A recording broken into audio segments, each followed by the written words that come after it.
Welcome to curious. তোমরা জানো আমাদের পুরোনো চ্যানেল ডিলিট হয়ে যাওয়ায় আমরা আবার নতুন চ্যানেল শুরু করেছি। আমাদের নতুন চ্যানেল নাম হচ্ছে কিউরিয়াস 2.0।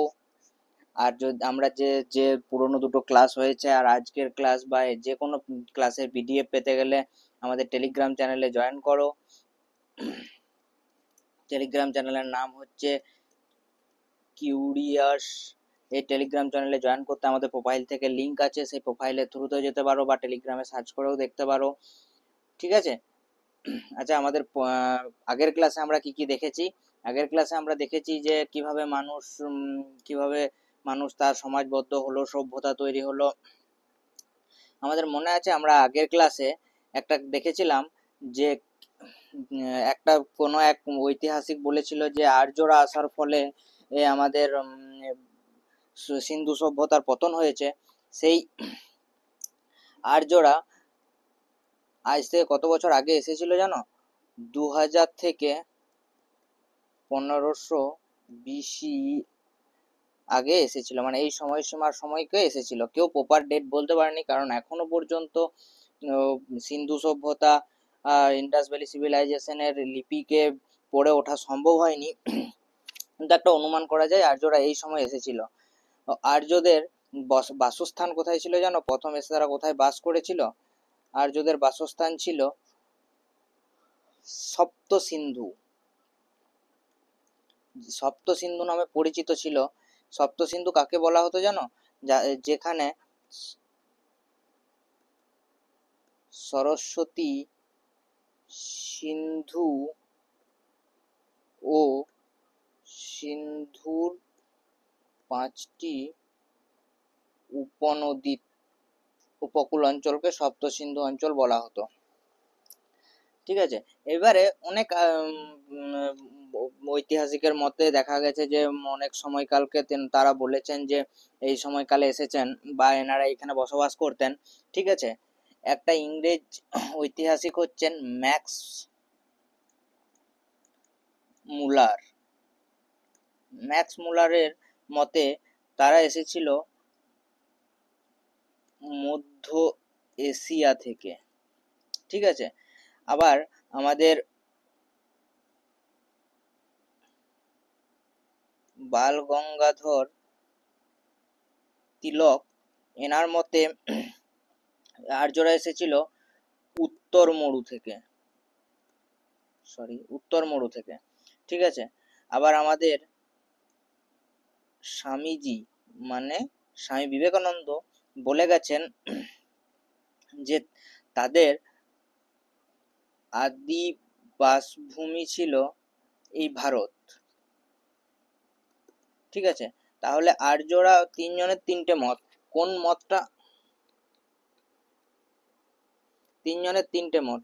কোন মতটা ঠিক সেটা এখনো ঠিকঠাক জানা যায়নি, কিন্তু আমরা এইটুকু জানতে পেরেছি যে মধ্য এশিয়া মানে বর্তমানে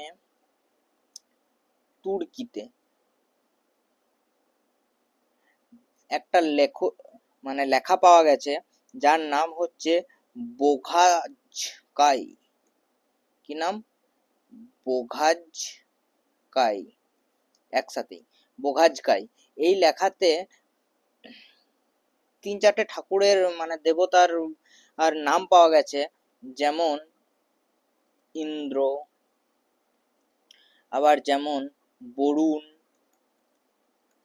ঠিক আছে, মিত্র, নশ্বত্য, এইসব। এইখান থেকে আমরা আন্দাজ করতে পেরেছি যে আর্যরা হয়তো মধ্য এশিয়া থেকে এসেছিলেন।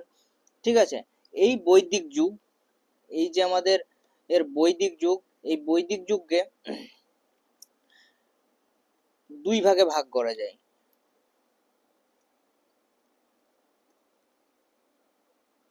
বৈদিক যুগকে দুই ভাগে ভাগ করা যায়। এক হচ্ছে ঋক বৈদিক যুগ,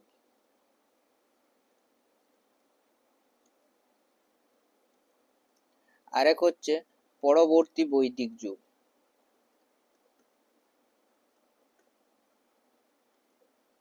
ঠিক আছে, এই যে বৈদিক যুগকে আমরা দুই ভাগে ভাগ করছি, এটা কি হিসাবে? ঋগ্বেদ যে সময় রচনা হয়েছিল, যে সময় ঋগ্বেদ রচনা হয়েছিল সেই সময়কে আমরা ঋগ বৈদিক যুগ বলছি। আর তারপরে আরো যেসব বাকিগুলো রচনা হয়েছে, ঋক, সাম, যদু, অথর্ব, এইসব এই সময়টাকে আমরা পরবর্তী বৈদিক যুগ হিসেবেই গণ্য করি। ঠিক আছে, তাহলে আমরা ঋগ বৈদিক যুগ হচ্ছে পুরাতন, মানে আগে, তারপর এসেছে পরবর্তী বৈদিক যুগ। তাহলে ঋগ বৈদিক যুগের কিন্তু পরে এসেছে পরবর্তী বৈদিক যুগ। ঠিক আছে, দেন এবার ঋগ বৈদিক যুগ। ঋগ বৈদিক যুগের সময়সীমা কত? 1500 থেকে 1200 খ্রিস্টপূর্বাব্দ। ঠিক আছে, এই সময়সীমার সময় কি কি ছিল ঋগ্বেদের যুগ, মানে যে সময় ঋগ্বেদ আলোচনা হয়েছিল সেই সময় আমাদের সমাজ কেমন ছিল? সমাজ ছিল আমাদের, মানে আমাদের শাসন স্তর ছিল, যে শাসন স্তর এখন যেমন আমাদের কোর্টে যেতে হচ্ছে, তখনকার শাসন স্তর হতো সভা, সমিতি, গণ, বিধাতা। ঠিক আছে, আবার সেই সময় মহিলাদের প্রাধান্য সভা বা সমিতি বা গণ বা বিধাতায় দেখতে পাওয়া যায়, মহিলাদেরও। তাহলে মহিলাদের প্রাধান্য ছিল। আর কি কি ছিল? সেই সময়ের সমাজ ব্যবস্থার একটা, আমাদের যে সমাজ ব্যবস্থাটা ছিল সেই সময় বিভিন্ন স্তরে ভাগ করা ছিল। যেমন পরিবারকে বলা হতো কুল। ঠিক আছে, আর পরিবারের যে প্রধান,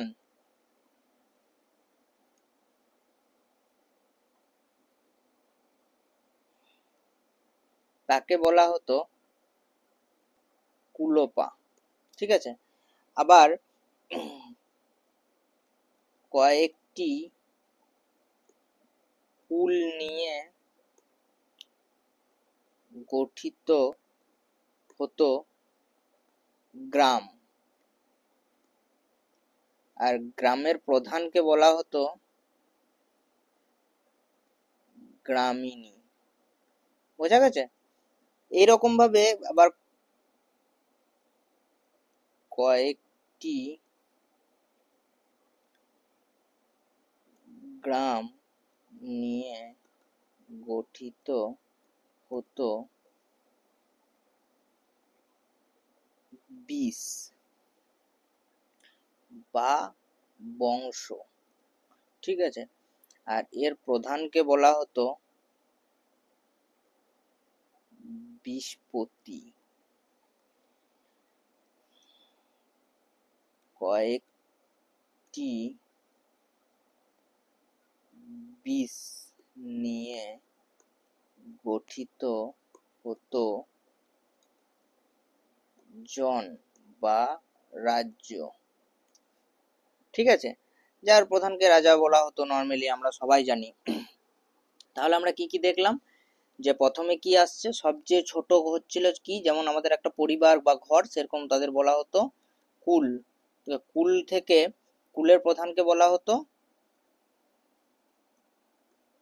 কুলোপা। ঠিক আছে, সেখান থেকে আসতো গ্রাম, গ্রামের প্রধানকে বলা হতো গ্রামিনী। গ্রামের পর আসতো আমাদের বিষ বা বংশ, তার প্রধানকে বলা হতো বিশপতি। তার প্রধানকে বলা হতো বিশপতি। আর বিষ থেকে আসতো আমাদের রাজ্য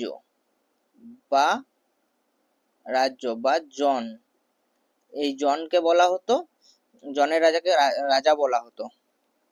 আবার কি কি দেখতে পাওয়া যেত সেই সময়? রাজাদের পরামর্শ দিতেন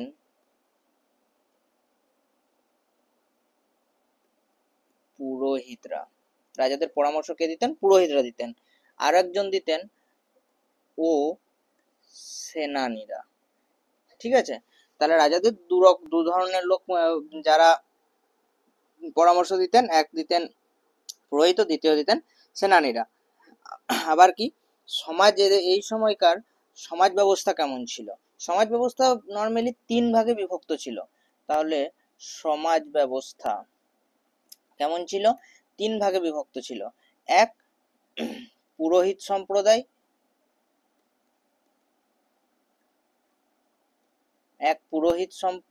সম্প্রদায় ছিল, দ্বিতীয় ছিল যোদ্ধা, আর তৃতীয় ছিল সাধারণ মানুষ।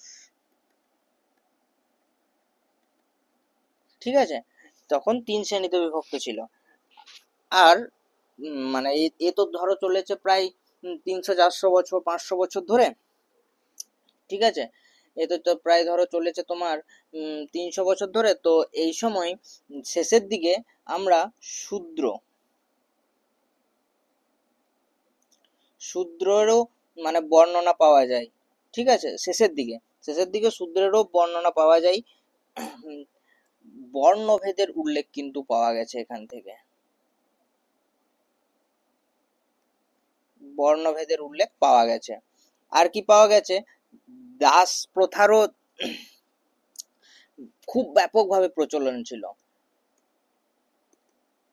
দাস প্রথাও কিন্তু খুব ভাবে প্রচলন ছিল।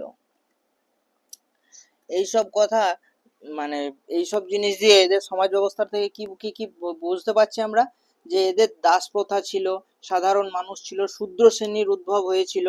মানে পুরোহিতরা মোটামুটি একটা রাজার কাছাকাছি থাকতো, তারপরে আস্তে আস্তে যোদ্ধা, তারপর সাধারণ মানুষ, শূদ্র, দাস, এইসব নিয়েই সেই সময়কার ব্যবস্থা ছিল। এবারে দেখবো পরবর্তী বৈদিক যুগে কি কি ছিল। পরবর্তী বৈদিক যুগের সময়সীমা ছিল প্রায় 6 বছর, 1100 খ্রিস্টপূর্বাব্দ থেকে 500 খ্রিস্টপূর্বাব্দ পর্যন্ত। এই 600 বছর কিরকম ছিল আমাদের সমাজ ব্যবস্থা? রাজা রাজাই ছিল, সবার থেকে শক্তিশালী ছিল। সেই সময় জনপদের উদ্ভব হয়। জনপদ মানে কি? মানে একটা বড় রাজ্য, তাদের বর্ডার কাটা এরকম একটা রাজ্যের উদ্ভব হয়েছিল। এই সময় মূলত লোহার ব্যবহার শেখা যায়। আর কি হয়? কৃষিকাজ খুব ভালো হয়। ঠিক আছে, এই সময় আমাদের 4 ভাগে বিভক্ত ছিল। মানে তখন তো ছিল 3 ভাগে বিভক্ত, এখন হয়েছে 4 ভাগে বিভক্ত। কি কি ছিল? ব্রাহ্মণ, ক্ষত্রিয়, আমরা তো জানি ব্রাহ্মণ, ক্ষত্রিয়, শূদ্র আর সাধারণ মানুষ। ঠিক আছে, শূদ্র সবার নিচে ছিল। এই সময় একটা মতবাদের প্রচলন হয়, যার নাম, সেই মতবাদকে বলে পুরুষোক্ত মতবাদ। পুরুষোক্ত মতবাদ। ইনি কি বলে গেছেন? ইনি বলে গেছেন যে মানে পুরুষোক্তের মতবাদের মতে ভগবানের মুখ থেকে বেরিয়েছেন ব্রাহ্মণ, বাহু থেকে বেরিয়েছেন ক্ষত্রিয়,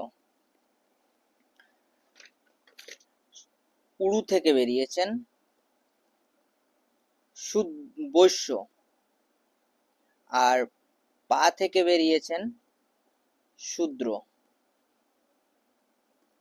ঠিক আছে, আমরা পুরুষত্বের মতবাদ মনে রাখবো, কারণ এটা একটা ইম্পর্টেন্ট টপিক।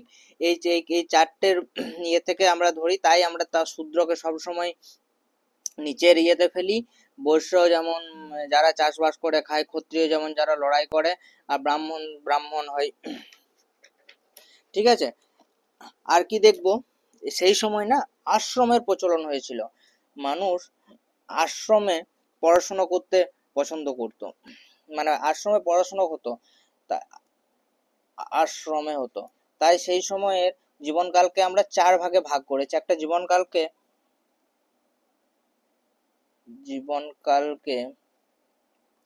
4 ভাগে ভাগ করি। কি কি ছিল? ব্রহ্মচর্য, 1 ব্রহ্মচর্য, 2 কি ছিল? গার্হস্থ্য। 3 ছিল বানপ্রস্থ। 4 ছিল সন্ন্যাস। ঠিক আছে, এই 4 ভাগে। ব্রহ্মচর্য মানে বিয়ের আগে পর্যন্ত মানুষ যখন আশ্রমে শিক্ষা নিচ্ছেন।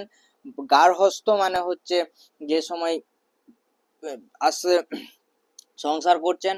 বানপ্রস্থ মানে সংসার থেকে মোহমায়া ত্যাগ করছেন। আর সন্ন্যাস জীবন তো আমরা জানি সন্ন্যাস জীবন কেমন হয়। ঠিক আছে, এই সময় গোত্রের উদ্ভব হয়।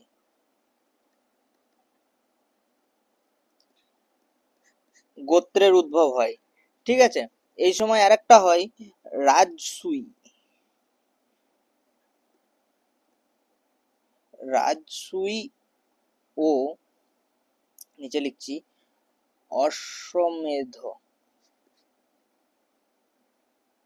যজ্ঞের সূচনা হয়। অশ্বমেধ যজ্ঞের সূচনা হয়।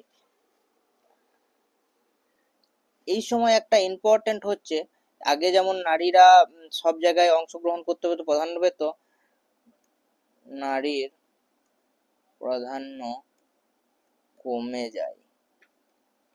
ঠিক আছে, আর সেই সময়কার মুদ্রার প্রচলন চলে এসেছিল। মুদ্রার নাম ছিল, মনে রাখবো মুদ্রা ইম্পর্টেন্ট একটা টপিক, মুদ্রার নাম ছিল শতনামা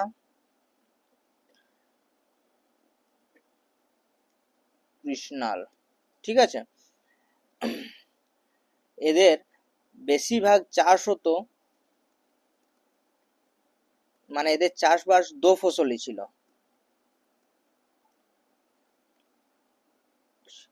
মানে রবি শস্য খারিফ শস্য সবই চাষ হতো।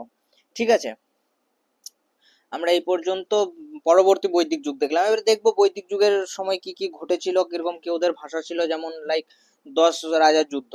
10 রাজার যুদ্ধে আমরা কি দেখলাম, যে ভরত গোষ্ঠী রাজা সুদাস, ভরত গোষ্ঠী রাজা সুদাস, নাম মনে রাখবো। 10 রাজার যুদ্ধ কার সাথে কাদের হয়েছিল? সুদাস 10 জন, মানে 10 জন মিলিত রাজাকে একসাথে হারিয়ে দেয়। তার জনপদ সৃষ্টি হয়েছে, রাজাদের বর্ডার হচ্ছে। এবার হয়তো বেশি রাজ্য কেকুয়ার করতে গিয়েছিল, তার জন্য তাকে সরিয়ে তাকে তার সাথে 10 জন একসাথে মিলিত অ্যাটাক করে এবং সে 10 জনকেই হারিয়ে দেয়। ঠিক আছে, এবার আমরা দেখব বৈদিক যুগের কিছু পরিভাষা। ঠিক আছে, যেমন সমুদ্রকে জলাধার বলা, মানে জলাধারকে সমুদ্র বলা হতো। তুষারঙ্গকে হিমবৎ বলা হতো। ঠিক আছে, গুপ্তচরকে স্পর্শ বলা হতো। ধাতুকে আয়স বলা হতো। পরিবারের প্রধানকে কুলপা বলা হতো। গ্রামের প্রধানকে গ্রামিণী বলা হতো। বার্লি বা খাদ্যশস্যকে জব বলা হতো। দূরত্বের একক গোভূতি, মানে 1 গোভূতি 2 গোভূতি, আমরা যেমন 1 কিলোমিটার 2 কিলোমিটার বলি, ওরা 1 গোভূতি 2 গোভূতি বলতো। ঠিক আছে, বিধবা বিবাহকে নিয়োগ বলা হতো। ও হিসাব রক্ষককে সংগ্রাহিকা বলা হতো। খেলায় যে সেরা ছিল তাকে অক্ষবপ বলা হতো। কর সংগ্রাহককে ভাগদাতা বলা হতো। মরুভূমিকে ধাওয়া বলা হতো। রাজাকে গোপজনস্য বলা হতো। গরুর জন্য যুদ্ধ যেটা হতো সেটাকে গোভিষ্ঠী বলা হতো। রাজ্য সাধারণ মানুষকে জন বলা হতো। আগেই বললাম যে রাজ্য সাধারণ মানুষ জন বলা হতো। পরিবারকে কুল বলা হতো। বংশকে বিষ বলা হতো। চিকিৎসককে বিশাখা বা বৃষক বলা হতো। সময়ের একক হচ্ছে গোধূলি। কামারকে কারমার বলা হতো। বার্তাবাহককে পলাগল বলা হতো। পুলিশ অফিসারকে জীবগ্রীব বলা হতো। প্রধান রানীকে মহিষী বলা হতো। ঠিক আছে, আবার কি দেখবো, আমরা দুটো পার্থক্য দেখে নিই, যে পরবর্তী যুগ আর পরবর্তী বৈদিক যুগ আর ঋগ বৈদিক যুগের মধ্যে কি কি পার্থক্য ছিল। কি কি পার্থক্য ছিল, সেই সময়কার সময়কাল ছিল এর 1000 বা 1200 সাল পর্যন্ত, আর এর ছিল 1200 সাল থেকে 500 সাল পর্যন্ত, ঠিক আছে, 1100 সাল থেকে, সরি এটা। আর বসতি পাঞ্জাব সমভূমি অঞ্চলে ছিল, এটা উচ্চ গঙ্গা সমভূমি। উচ্চ গঙ্গা সমভূমি বলতে ইউপি সাইডটাকে বলা হচ্ছে। এদের দেবতা ছিল ইন্দ্র, অগ্নি, বরুণ। এদের দেবতা ছিল বিষ্ণু, রুদ্র, প্রজাপতি, ব্রহ্মা, মানে ভগবানেরও পরিবর্তন হয়েছে, ঠিক আছে। দেবী ছিল, এই সময় দেবী ছিল ঋগ বৈদিক যুগে, কিন্তু পরবর্তী বৈদিক যুগে কোনো দেবীর অস্তিত্ব পাওয়া যায়নি। এই সময় সাহিত্য হয়েছিল ঋগ যুগ, এবং পরবর্তী বৈদিক যুগে কিন্তু ঋগ্বেদ ছাড়া অন্যান্য যেসব বেদ, উপনিষদ, ব্রাহ্মণ এইসব পাওয়া গিয়েছিল। ঋগ ঋগ পরবর্তী বৈদিক যুগের প্রথার উদ্ভব হয়েছিল, বর্ণভেদ প্রথার উদ্ভব হয়েছিল। এখানে শুধু উদ্ভব হয়েছিল, আমি যে বললাম যে শূদ্র শেষ দিকে পাওয়া গিয়েছিল, কিন্তু এইখানে গোত্র চতুরাশ্রমের উদ্ভব হয়েছিল, আবার 4টে ভাগে বিভক্তও ছিল। এখানে কর দিতে হতো, কিন্তু এখানে বার্লি ভাগা শুল্কও দিতে হতো, ঠিক আছে, মানে টাকাও দিতে হতো, ধান গম যা উৎপন্ন হতো দিতে হতো। মুদ্রা ছিল মনা, নিক্সট, হিরণ পিশ্র, এটা ছিল শতনামা, কৃষ্ণাল, ঠিক আছে। ধাতু ছিল সোনা, রূপা, তামা। এর ধাতু ছিল লোহা, সোনা, রূপা, তামার সাথেও লোহা। এর সাথে কি কি ছিল? সোনা, রূপা, তামা ও লোহা, মানে লোহাটা এরা এক্সট্রা পেয়েছিল। প্রধান জীবিকা ছিল পশুপালন। এদেরও ছিল কৃষি, এদের কৃষিকাজ ছিল, মানে এরা ভালোভাবে কৃষি শিখে গেছিল। পোড়া ইটের ব্যবহার ঋগ বৈদিক যুগে যদিও না পাওয়া গেলেও পরবর্তী বৈদিক যুগে শুরু হয়েছিল জাস্ট। প্রধান খাদ্যশস্য ছিল বার্লি, এদের ছিল ধান গম, মানে ধান গম খুব ভালোভাবে চাষ হতো। জনপদের উল্লেখ, জনপদ মানে কি বলতো, রাজ্যভাগ কিন্তু পরবর্তী রাজ্যভাগ কিন্তু ঋগ বৈদিক যুগে হয়নি, কিন্তু পরবর্তী বৈদিক যুগেও খুব বেশি করে হয়েছে তা হয়নি, কিন্তু অল্প স্বল্প দেখা গেছে। মূর্তি পূজা দুটোতেই প্রথমটাতে তো অপ্রচলিত ছিল, কিন্তু যেহেতু ভগবানের পুজো করা হতো সেহেতু মানে ডাকা হতো, সেই বেদে পাওয়া গেছে, তাই ধরা হয়েছে যে না এখানে নেই, কিন্তু কোনো মূর্তি পাওয়া যায়নি ঋগ বৈদিক যুগের। পরবর্তী বৈদিক যুগের মূর্তি পাওয়া গিয়েছিল। রাষ্ট্রের উদ্ভব হয়নি, কিন্তু পরবর্তী বৈদিক যুগেও দেখা গেছে। ব্রাহ্মণ্য প্রথার উদ্ভব ঋগ বৈদিক যুগে হয়নি, মানে ঋগ বৈদিক যুগটা অনেকটা পুরাতন আমাদের আইভিসি সাইডের, আইভিসির সময়কার, আর পরবর্তী বৈদিক যুগ অনেকটা উন্নত একটা যুগ, ঠিক আছে। পরবর্তী বৈদিক যুগে আমরা দেখবো আমরা বেদ। বেদ কি জানি? বেদ শব্দের উৎপত্তি হচ্ছে ব্রীদ থেকে। ব্রীদ, এটা একটা ধাতু, এর অর্থ হচ্ছে জানা। ব্রীদের অর্থ হচ্ছে জানা, ঠিক আছে। বেদ মানে তাহলে জানা গেল। বেদের অপর নাম ছিল নিত্য। বেদকে অপর নাম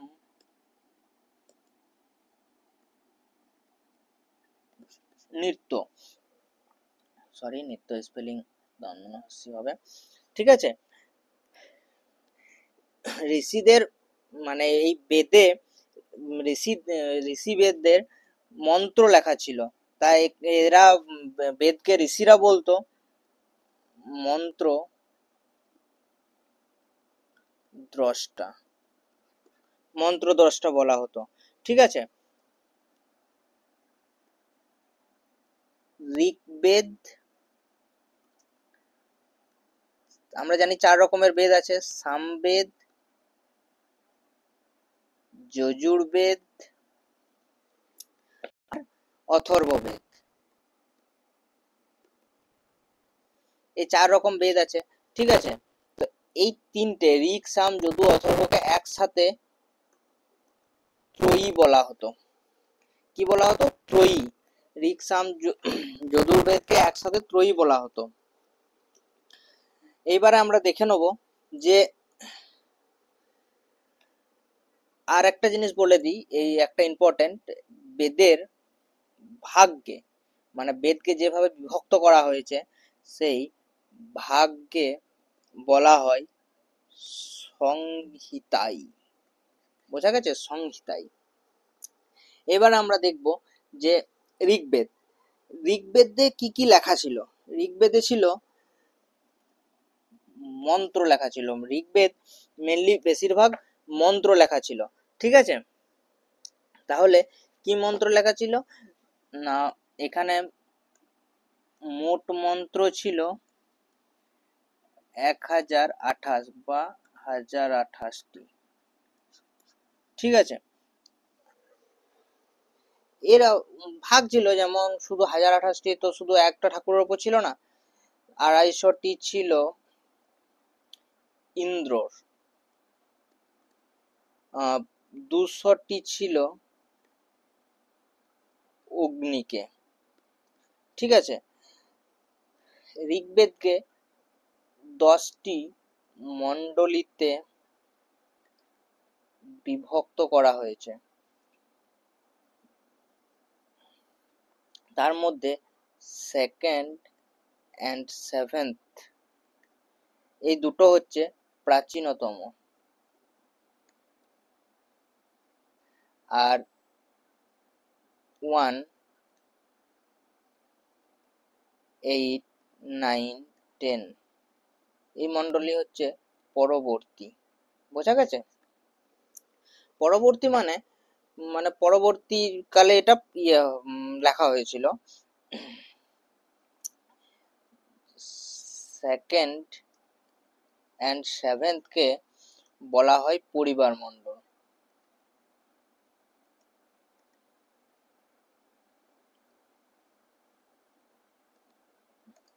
ঠিক আছে, আর বিশ্বমিত্র মুনির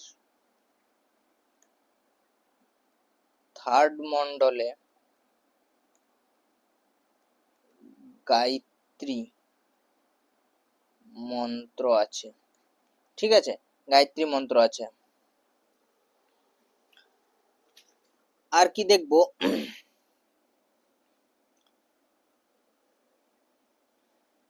ঋগ্বেদে 1028 বারই কিন্তু, মানে ঋগ্বেদকে যদি ভাগ করা হয় না, তাহলে তাদের মন্ত্রকে যদি ভাগ করা হয়, তাহলে 275 অশ্ব, 215টা বার,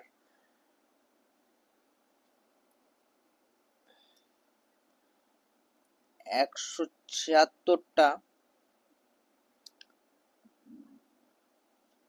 গো, 170 ষাঁড়,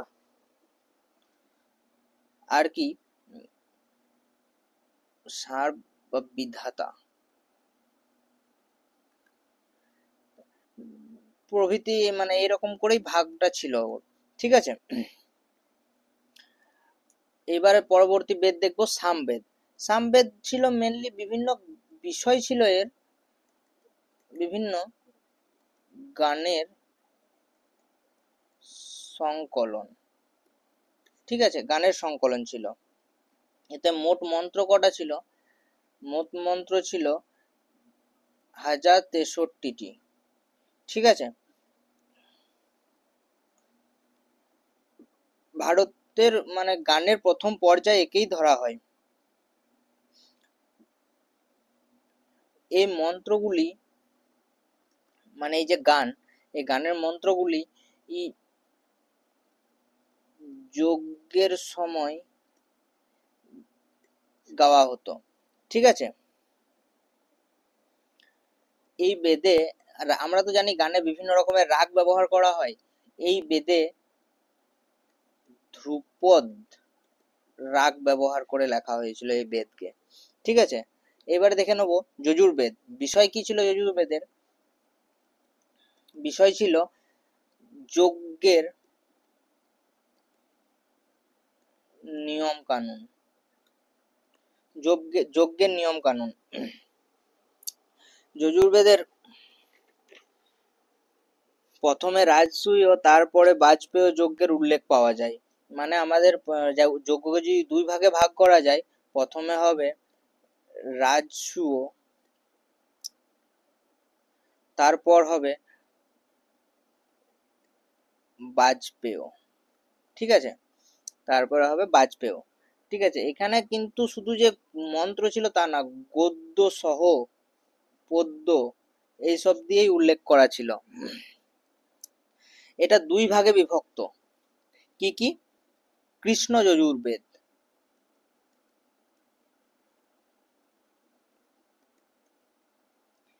যাতে শুধু গদ্য আর পদ্য ছিল, আর শুল্ক যজুর্বেদ, শুক্ল যজুর্বেদ, যেটাতে শুধু পদ্য ছিল। ঠিক আছে, বোঝা গেছে? যজুর্বেদে এসবই ছিল। এবারে অথর্ববেদ। অথর্ববেদ ছিল আমাদের কালা জাদু, বলে না কালা জাদু, সেই কালা জাদু। বিষয় ছিল জাদু ও সাধারণ মানুষের যেসব সমস্যা সেই সবের ওপর। ঠিক আছে, এটি 20টি কাণ্ডে বিভক্ত। আর এই বেদটাকে মেনলি বলা হয় অনার্য রায় বেদটি লিখেছিলেন।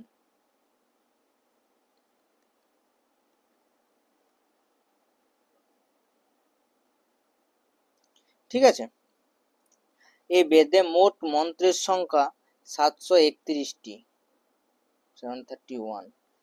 ঠিক আছে, এবার দেখবো আমরা উপবেদ। উপবেদ কি জানি? উপবেদ মানে হচ্ছে আমাদের বেদেরই একটা অংশকে উপবেদ, উপ যেহেতু বোঝা যাচ্ছে, তাহলে উপবেদ। ঋগ্বেদের উপবেদের নাম কি? ঋগ্বেদের উপবেদের নাম হচ্ছে আয়ুর্বেদ। এটা মেনলি বিষয় আছে ঔষধ নিয়ে লেখা হয়েছে। সামবেদের, সামবেদের নাম হচ্ছে গন্ধর্ববেদ। এতে মেনলি সঙ্গীত সম্পর্কে লেখা হয়েছে। তারপরে লেখা হয়েছে যজুর্বেদ। এতে মেনলি ধনুর এর মানে হচ্ছে ধনুর্বেদ।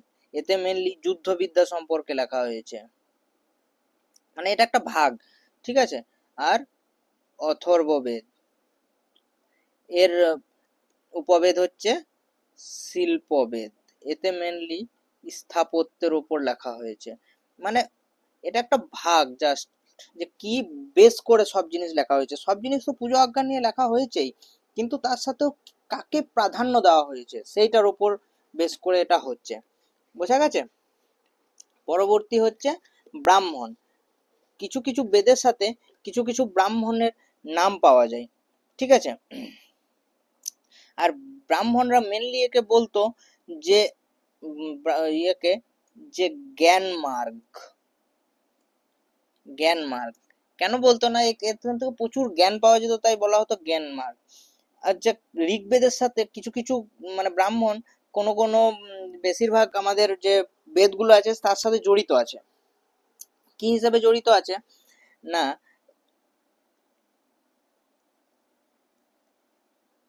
ঋগ্বেদের সাথে ঐতরীয় টাইপ সময়ের ব্রাহ্মণ আর কোসেকি,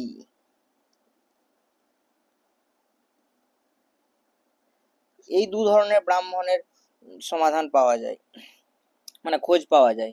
তারপরে সামবেদে, সামবেদে পঞ্চবিশ,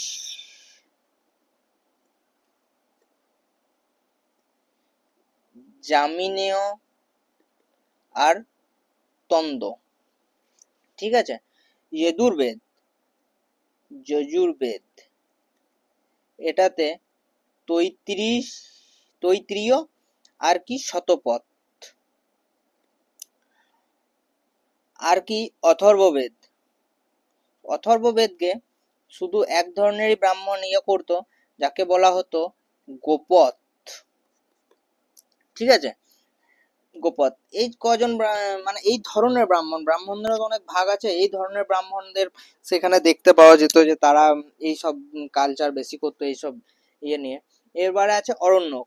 অরণ্যক আর কিছুই না, যারা বনে যেসব ঋষিরা থাকতো তাদের দ্বারা লেখা যেসব পুঁজি তাদেরকে অরণ্যক বলা হয়। এটা হচ্ছে ব্রাহ্মণের জ্ঞানমার্গ ও উপনিষদের সেতু, মানে জাস্ট কিছু না, তাদের মেলবন্ধনের একটা জায়গা। আচ্ছা, তাহলে উপনিষদ কি? পরের স্লাইডে আমরা দেখি উপনিষদটা কি। উপনিষদ আর কিছুই না, বেদের শেষ অংশকে উপনিষদ বলা হয়। যে কোনো বেদের শেষ অংশ যেটা থাকে সেটাকে উপনিষদ বলা হয়। তাহলে এর এক অপর নাম কি? বেদান্ত। ঠিক আছে, কতগুলি পাওয়া গেছে? 108টি। মূল বিষয় কি? কর্মযোগ। কর্মযোগ আর কিছুই না, কাজকর্মের ওপর। আচ্ছা, কোন বেদের কি উপনিষদ? লাস্ট অংশের আগে তো উপনিষদ বলবো, তাহলে সব বেদেরই তো একটা করে নাম থাকবে। ঋগ্বেদ। ঋগ্বেদের উপনিষদ হচ্ছে দুটি, ঐতরেয় আর কৌশিতকি। ঠিক আছে, সামবেদের হচ্ছে দুটি, কি? ছান্দোগ্য, কেন? যজুর্বেদের হচ্ছে তিনটি, তৈত্রীয়, বৃহদারণ্য, কথাসারিৎসার। অর্থবেদেরও তিনটি,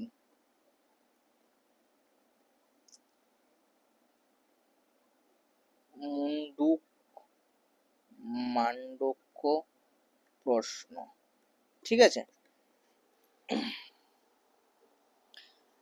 আমাদের এই জন্মে পাপ হবে, পরের জন্মে পুণ্য হবে, এই সব যে পরের জন্মের ধারণা, সেটা দুটো উপনিষদ থেকে পাওয়া যায়। কি কি?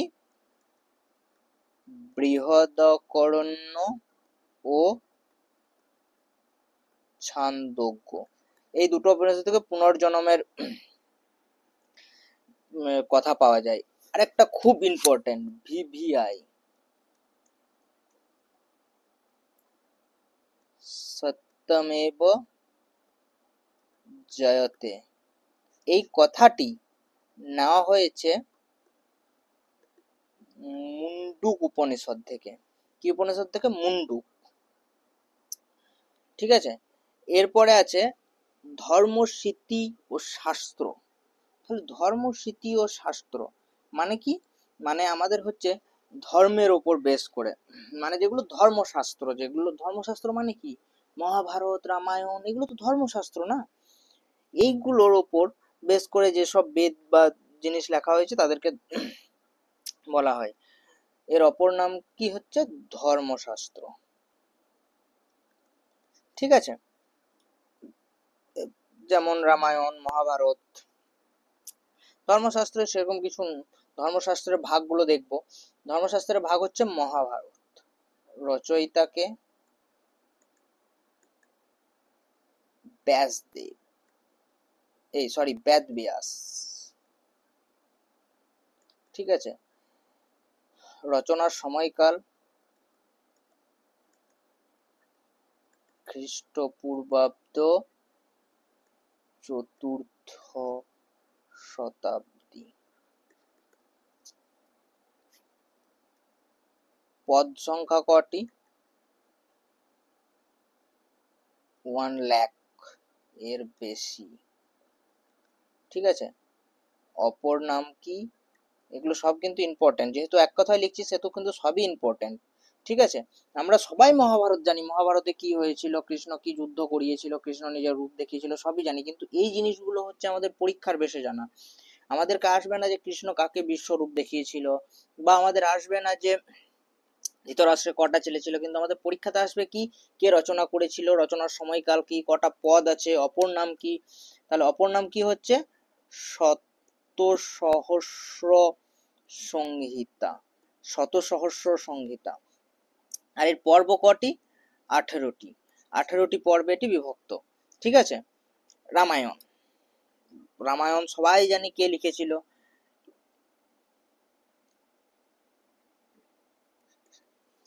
রামায়ণে রাম কোথায় গিয়েছিল, বনবাসে গিয়েছিল, এগুলো সব জানি। আমরা কি কি জানবো? রচনার সময়কাল, রচনাকাল কখন? খ্রিস্টপূর্বাব্দ 3য় শতাব্দী। বোঝা গেছে? আর এর পদ সংখ্যা কটি? এর পদ সংখ্যা হচ্ছে 28,000। বোঝা গেছে? আর মহাভারতের ক্ষেত্রে আরেকটা জিনিস দেখে নেব, এটি পৃথিবীর বৃহত্তম মহাকাব্য। পৃথিবীর বৃহত্তম মহাকাব্য। ঠিক আছে, এটাতে কি কি হয়েছিল সেটা তো আর বলার কোনো দরকার নেই, কারণ আশা করছি সবাই জানো। ঠিক আছে, চলো, থ্যাংক ইউ।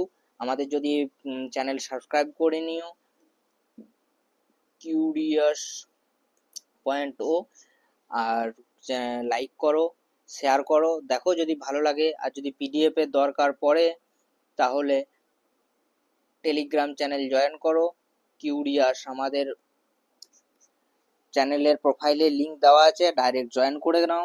জয়েন করে দেখো আমাদের পিডিএফ আপলোড হয়ে যায়, তোমরা সেখান থেকে পড়তে পারো। চলো, থ্যাংক ইউ। পরের ভিডিও, পরের টপিক নিয়ে আসবো পরের দিন। বৌদ্ধ ধর্ম ও জৈন ধর্ম নিয়ে আলোচনা করব। চলো, আজকে থ্যাংক ইউ।